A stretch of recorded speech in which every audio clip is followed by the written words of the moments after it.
In May 1959, a gleaming Royal Hudson locomotive sat silent on a scrap line in Winnipeg. 5 years it would wait there, rain and snow slowly dulling the royal crowns on its running boards. Twice more this engine would face the cutting torch. Twice more it would be saved. This is Canadian Pacific 2860, the first locomotive ever built brand new as a Royal Hudson. And against all odds, it would become the most famous steam locomotive in Canadian history. For 25 years, from 1974 to 1999, this engine did something no other steam locomotive in North America could claim. It ran a regularly scheduled passenger service, week after week, season after season, pulling tourists along the spectacular coastline from North Vancouver to Squamish. Over 1 million passengers would ride behind 2860. It became British Columbia's #1 tourist attraction. This is the story of an engine that refused to die. From the scrap line in Winnipeg to icon status in British Columbia. From forgotten relic to living legend, this is the story of Royal Hudson 2860. Before we begin this journey, if you love Canadian railway history, hit that subscribe button and the notification bell. We're building the definitive archive of Canadian locomotive stories, and your support keeps these documentaries coming. Now, let's meet the locomotive that started life with a crown. June 1940. Montreal Locomotive Works delivered something unprecedented to Canadian Pacific Railway. 5 brand new Hudson-type locomotives, Class H1e, numbered 2860 through 2864. But these weren't just any Hudsons. They were the first locomotives in history to roll out of the factory already bearing the title Royal Hudson. 2860 led this exclusive group. Built as an oil burner specifically for service in British Columbia, it featured painted cast brass crowns affixed to its running board skirts right from the start. Every previous Royal Hudson had earned those crowns retroactively after King George VI granted permission following the flawless 1939 Royal Tour. But 2860, it was born royal. The engineering was state-of-the-art, a 4/6/4 wheel arrangement with 75-inch driving wheels, 22 by 30-inch cylinders, a boiler pressure of 275 pounds per square inch. The locomotive and its loaded tender weighed 648,000 pounds, base tractive effort of 45,300 pounds, boosted to 57,300 pounds with the Franklin trailing truck booster engaged. The H1e class featured oil-firing equipment from day one. Alberta crude had become abundant, and Western refineries were producing surplus residual fuel oil. For mountain service between Vancouver and Revelstoke, oil burning made perfect sense. No coal dust fouling tunnels, easier firing on heavy grades, cleaner exhaust in passenger service. 2860's design incorporated the same one-piece steel frame casting that made all Royal Hudsons so mechanically sound. The locomotive frame, cylinders, valve chests, steam pipes, and smokebox saddle, all cast as a single component. This gave the H1e exceptional strength and rigidity, but what made 2860 truly special wasn't just its engineering, it was timing. By the 1940s, the writing was on the wall for steam. Diesels were coming. These 5 H1e Royal Hudsons would be among the last great steam locomotives Canadian Pacific would ever order. They were the end of an era built at the absolute pinnacle of steam technology. 2860 entered service in summer 1940, assigned to the most spectacular railway route in Canada. The Canadian Pacific Mainline through British Columbia presented challenges unlike any other railway in Canada. From Revelstoke, at the western edge of the Selkirk Mountains, to Vancouver on the Pacific coast, 379 miles of some of the most dramatic railway engineering on Earth. Westbound from Revelstoke, trains descended through the narrow Columbia River Valley, then climbed again into the Cascades. They threaded through the Fraser Canyon, where the river carved a path through solid rock.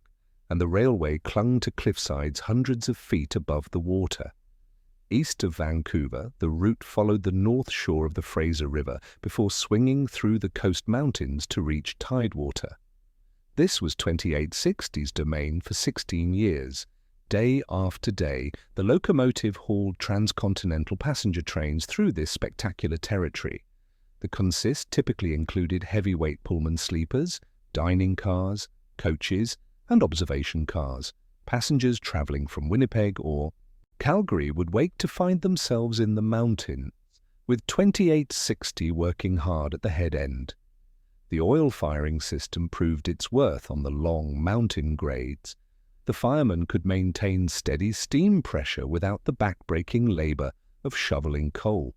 The automatic stoker wasn't needed, just careful management of the oil burner, watching the steam gauge and keeping the water level right. In summer, tourists marveled at the scenery from open observation platforms. In winter, 2860 battled snowdrifts and freezing temperatures. The locomotive's performance was consistently reliable. Unlike some steam locomotives that developed mechanical quirks or temperamental behavior, 2860 simply did its job. The engine worked both passenger and occasional freight assignments. When passenger traffic was light, Canadian Pacific would assign Royal Hudsons to time-sensitive freight trains. The same locomotive that had pulled sleepers across the mountains might be found hauling refrigerated cars of Pacific salmon or boxcars of lumber. By the early 1950s, however, change was accelerating. Canadian Pacific was investing heavily in dieselization. The new diesel locomotives could run through from Montreal to Vancouver without crew changes, without servicing, without the infrastructure steam required. Roundhouses could be closed, coaling facilities dismantled, water towers torn down. The Royal Hudsons were still mechanically sound, but they represented an operating philosophy that was ending. They required skilled crews, extensive facilities, and round-the-clock maintenance. The diesels, a mechanic could handle them. In September 1956, nature dealt 2860 a serious blow. September 25, 1956. Heavy rains had saturated the hillsides east of Vancouver. The Canadian Pacific Mainline ran through Burnaby near the Shell oil refinery, where the route threaded between industrial development and steep terrain. 2860 was working an eastbound train when the hillside gave way. Tons of mud and debris crashed onto the tracks. The locomotive hit the slide and derailed, drivers digging into the soft mud as the engine lurched off the rails. The crew was shaken but unharmed. Walking away from a derailment was always the primary goal, and in this they were fortunate. But the locomotive itself had suffered serious damage. The impact had twisted frame components. Valve gear was bent, running boards were crushed, the pilot was destroyed. A derailment crane was called in. It took hours to lift 2860 back onto the rails and clear the debris. The locomotive was towed to Vancouver's Drake Street shops for assessment. The damage was substantial, but not beyond repair.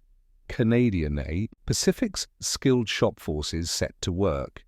Over the following months, they rebuilt the damaged components, straightened what could be straightened, and replaced what couldn't.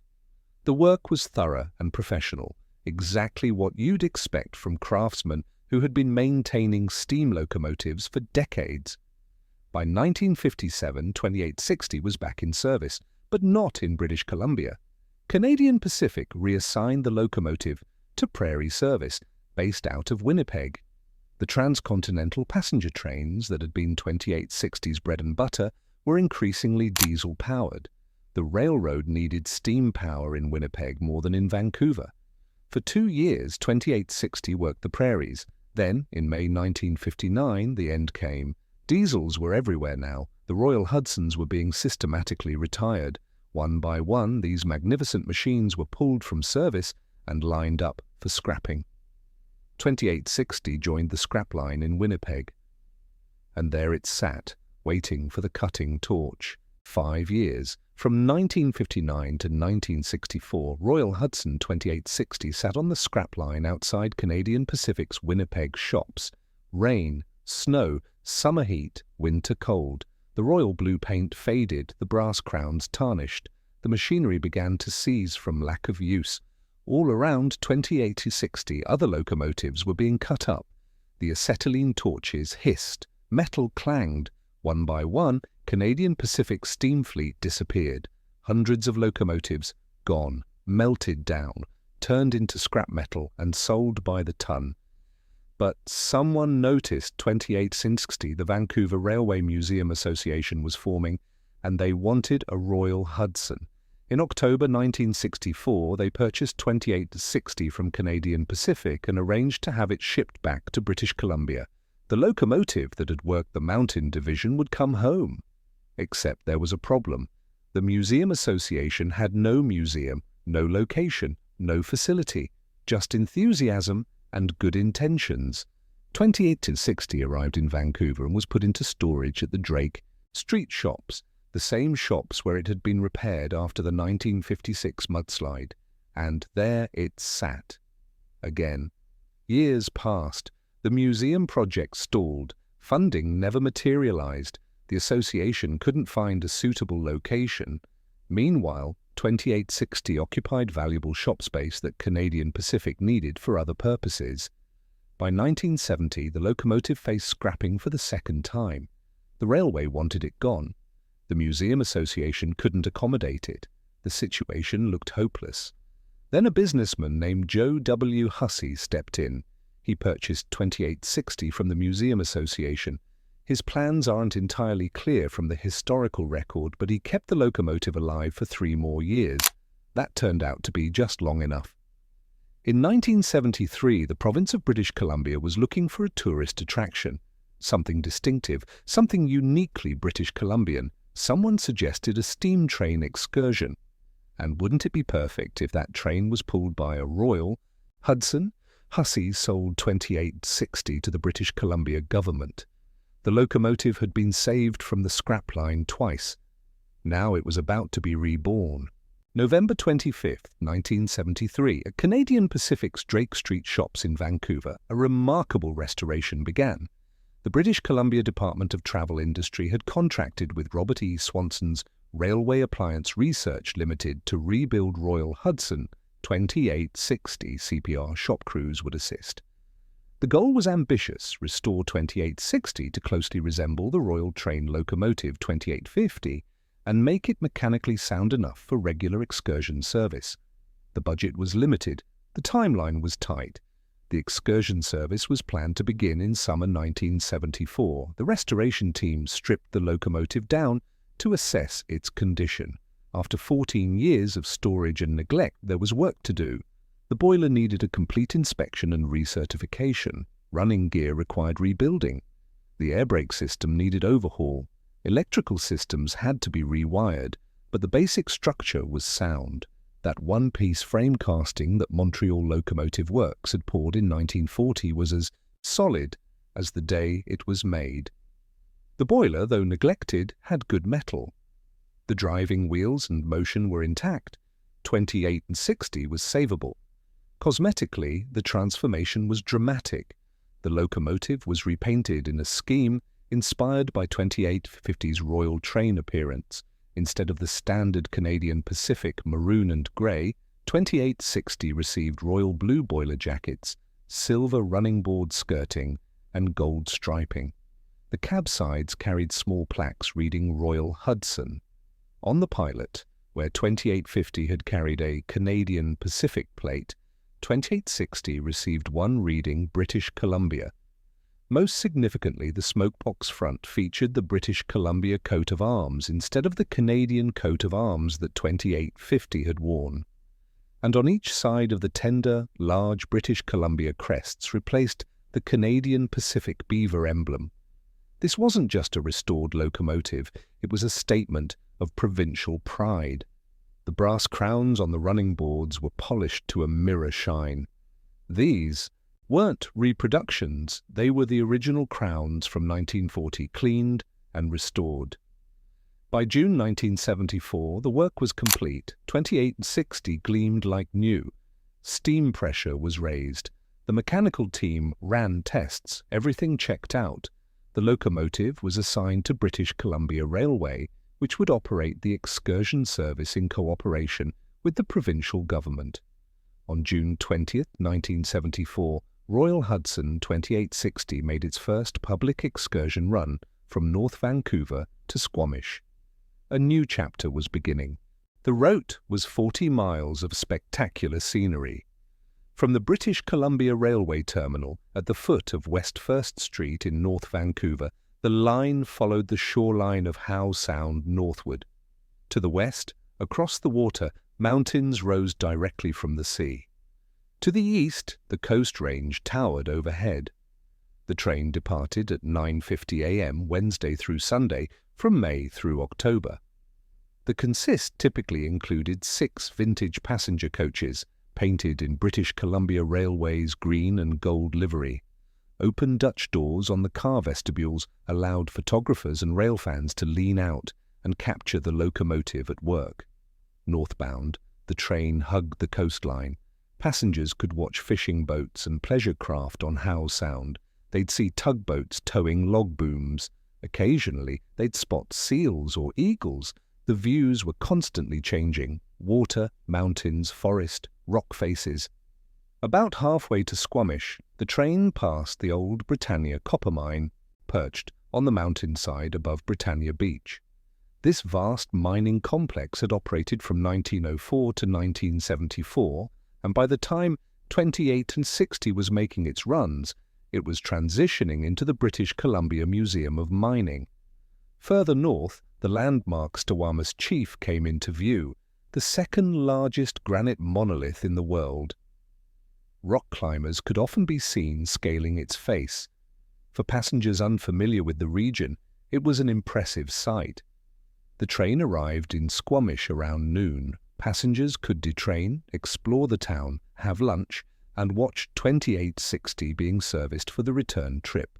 The locomotive would be turned on the Y, the tender topped up with water and oil, and the firebox cleaned.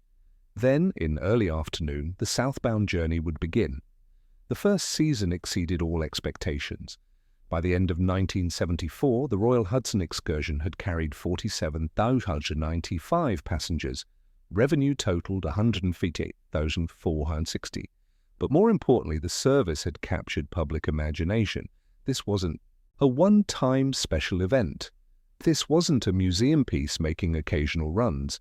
This was a regularly scheduled passenger train running multiple days per week, serving a real transportation corridor. It was the only such service in North America. 2860 became reliable. Week after week, month after month, year after year, the locomotive performed flawlessly. The British Columbia Railway crews who operated and maintained 2860 developed deep expertise with the machine. They knew its quirks, its preferences, its rhythm. The Royal Hudson Excursion became a fixture of British Columbia tourism. Travel brochures featured it prominently. Tour operators included it in packages. Families made it an annual tradition. Rail fans travelled from around the world to ride and photograph it. For 25 years, this continued. Through the 1970s, 1980s and 1990s, 28 and 60 ran the Squamish route. Seasons changed, crews retired and were replaced, but the locomotive kept running, and the passenger count kept climbing. By the late 1970s, the Royal Hudson Excursion had become British Columbia's #1 tourist attraction. Over 1 million passengers would eventually ride behind 2860 during its quarter-century of excursion service. That's more than any other preserved steam locomotive in Canadian history. The provincial government recognized the marketing value. In 1978, they sent 2860 on a promotional tour across North America. The locomotive and its train traveled 7,500 miles, visiting cities across Canada and the United States. In Los Angeles, 28 and 60 made a memorable appearance at Union Station, drawing huge crowds.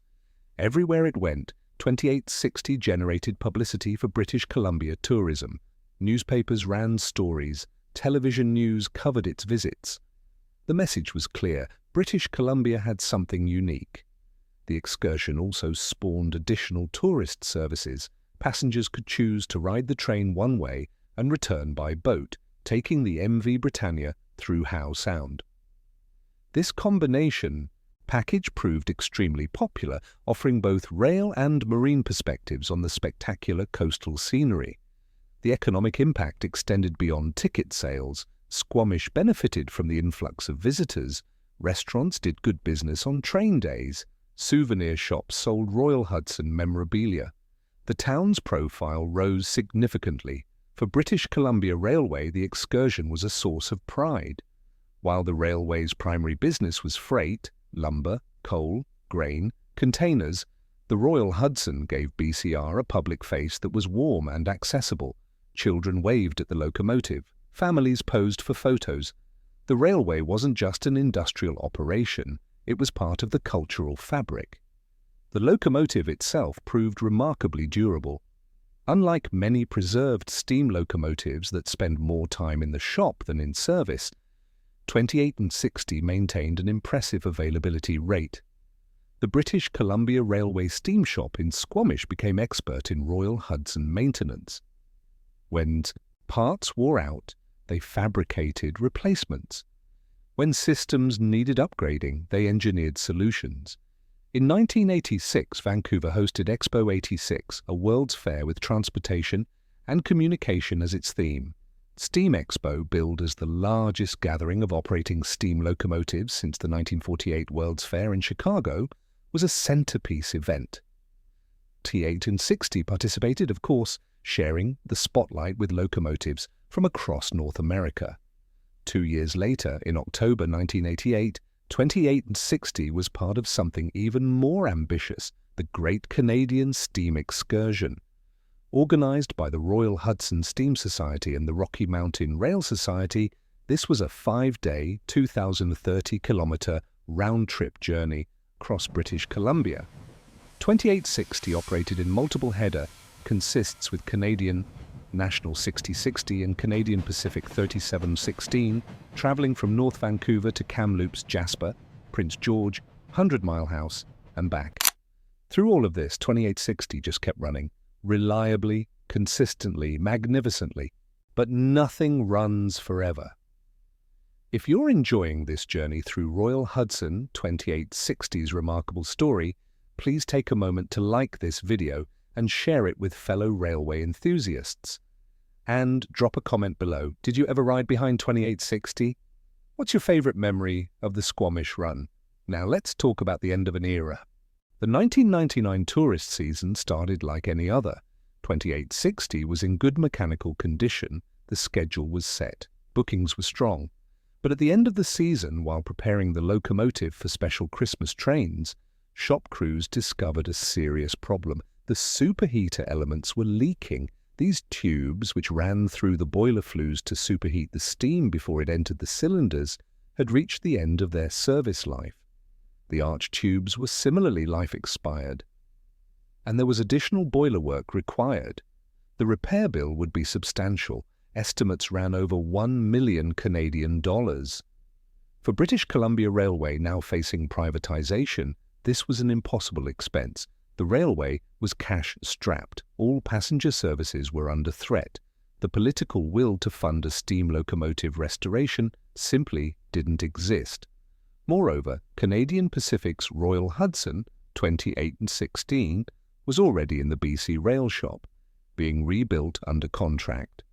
There wasn't room or resources for two major steam restorations simultaneously.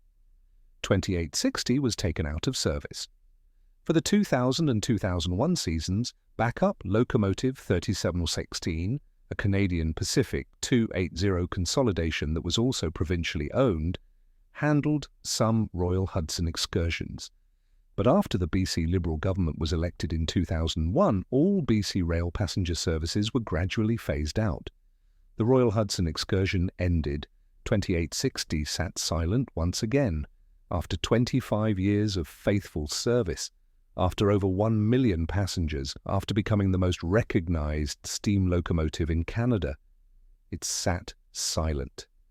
Then in April 2002, something remarkable happened. the province of British Columbia announced that 28-60 would be moved to Squamish for preservation at the West Coast Railway Heritage Park. The story didn't make front-page headlines, but one person noticed. Her Royal Highness Queen Elizabeth, the Queen Mother, the same Queen Elizabeth who had ridden behind 2850 in 1939, wrote a letter. She was 101 years old. She would pass away at the end of March 2002, but shortly before her death she penned a note recalling her memories of the 1939 Royal Tour and offering her encouragement to those undertaking 2860's preservation. That letter connected two locomotives across 6 decades. 2850 had earned the Royal Hudson designation through flawless performance on the Royal Tour.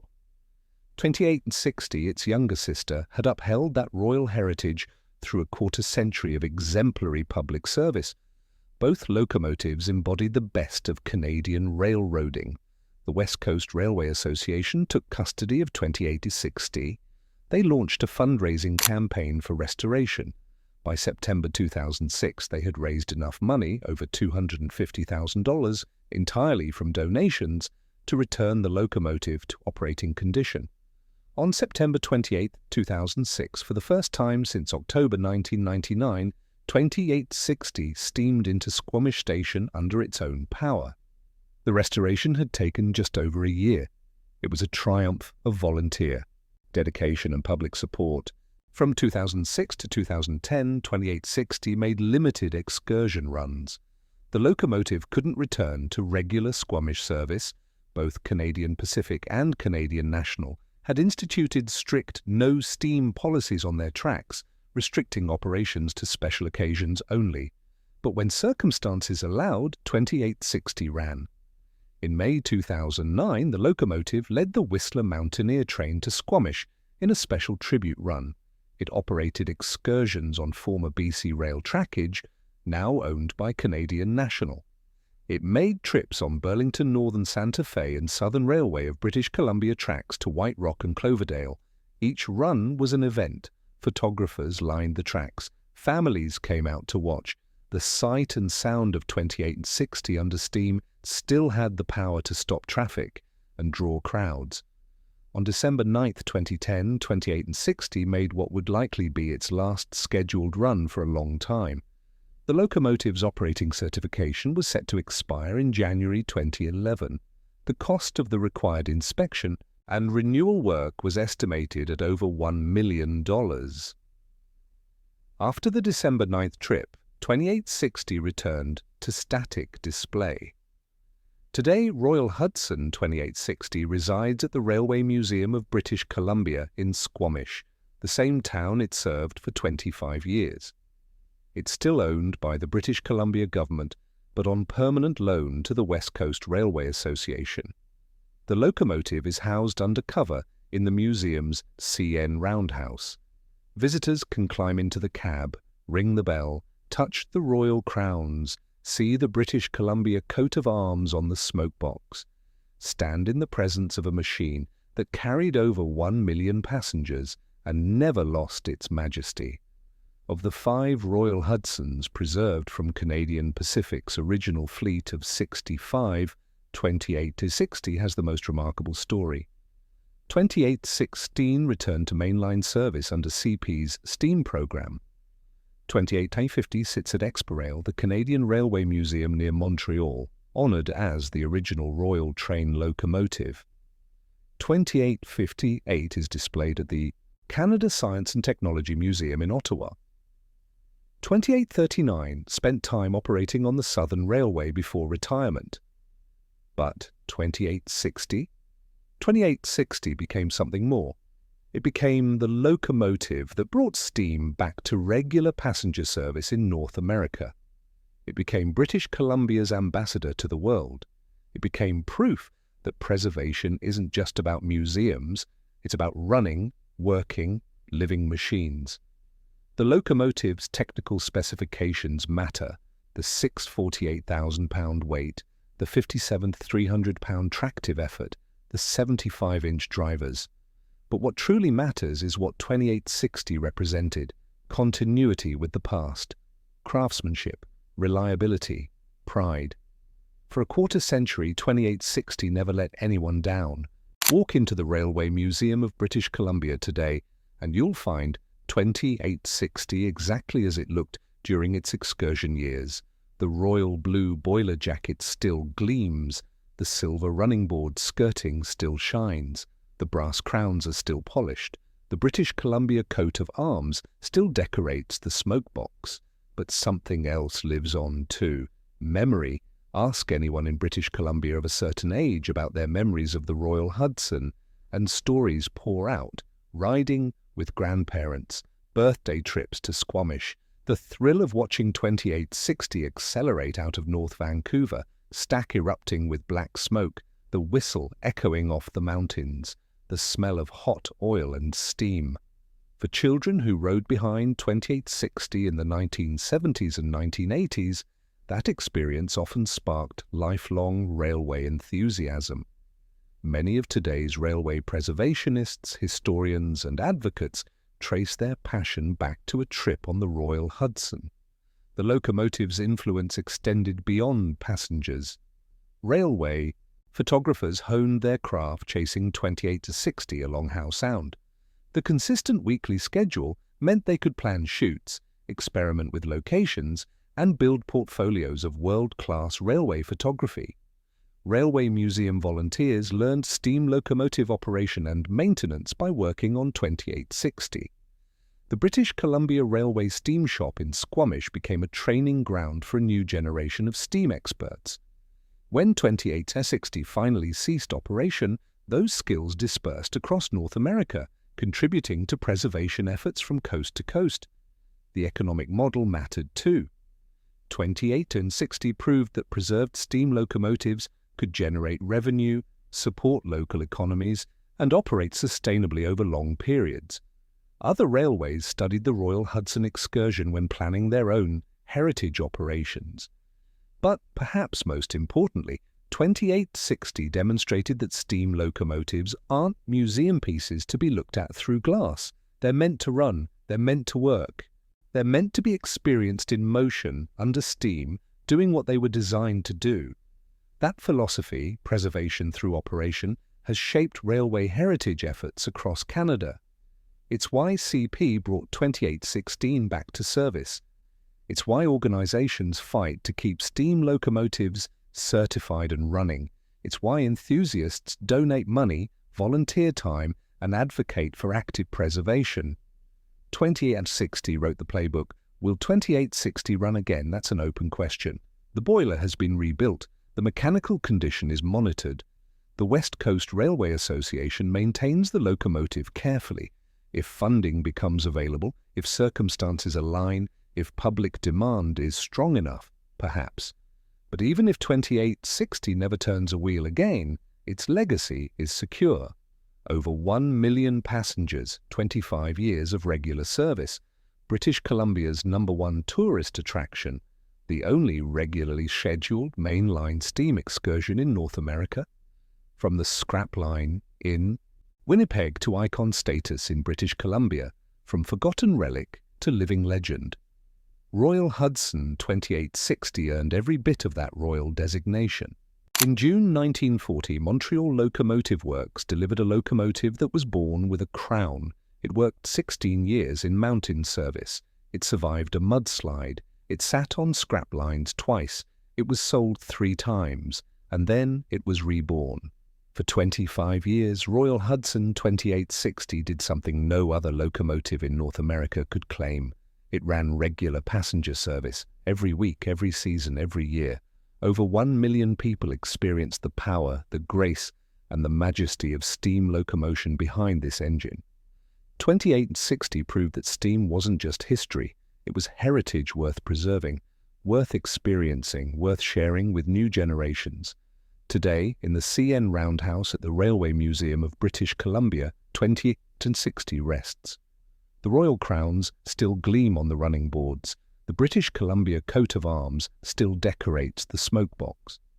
The mechanical perfection that Montreal Locomotive Works built into this machine in 1940 is still evident in every detail. This locomotive survived the scrap line, it survived neglect, It survived the diesel revolution. It survived the assumption that steam was finished. And in surviving, it gave over 1 million people a gift, the chance to experience railway history not as a museum exhibit, but as a living, breathing, working machine.